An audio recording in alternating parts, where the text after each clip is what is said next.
د خدای نیکبختو د لوټ میاشت ده نو خلک وایي راشه پکوړې ګرانې خرڅې کړه د خلکو جیبونه لوټ کا خلک دا معنا کوي شیدونه ګران خرڅ کړه د خلکو جیبونه به لوټ کې د لوټ دا چې ثواب لوټ کا زمونږ د علاوه چې نور څومره دینونو والا دي ښه دا هغوی چې د عبادت ورځې راشي نو هغوی ریټر لاندې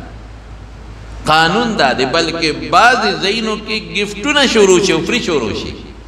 او چا 30% ډسکاؤنٹ او څوک 50% ډسکاؤنٹ باقاعده په دکانونو لیکلي چې دا رعایت دی دا نور کله چې په څو شی ملاوېده 10% بارزان ملاوي ولې دا زموږ د عبادت میاشت ده عیسایان وګورئ تاسو لندن امریکا نه ځان خبر کې نو هغوی هغه خپل ریټونه ډسکاؤنٹ ته راولي د عبادت میاشت ده او زموږ د قسم په خدای که زموږ د روژې عمر برکتي میاشت د عبادت بله شته دی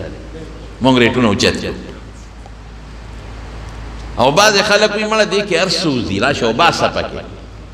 هر څه پکې وځي ګډم پکې وځي او ګندم پکې وځي هر څه پکې وځي هر څه دې ووتل خو قیامت په ورځ به دنه خدای بیا وباسي ظلم به نه کوې مخلوق سره ریټونه ولې ګرانه رزق ستا رزق درې ریټ کې دی او که رزق الله سره دی لږه ګټه چې دې لږه کې خدای برکت ستا واچو قسم دې دا د هغه ډېرو نه ښه ده چې برکت پکې دی حلال ګټه په رمضان کې حرام ګټه په رمضان کې ظلم کې خلکو سره په رمضان کې زیاتې کې خلکو سره په رمضان کې ګډون کې څومره چې ثواب زیات دی هغه ګناه زیات دی څومره چې اجر زیات دی هغه په ګناه کې تاوان زیات دی جمعات کے ثواب زیاد نو گناہ پکے زیاد حرم مبارک کے ثواب زیاد نو من یرید فیہ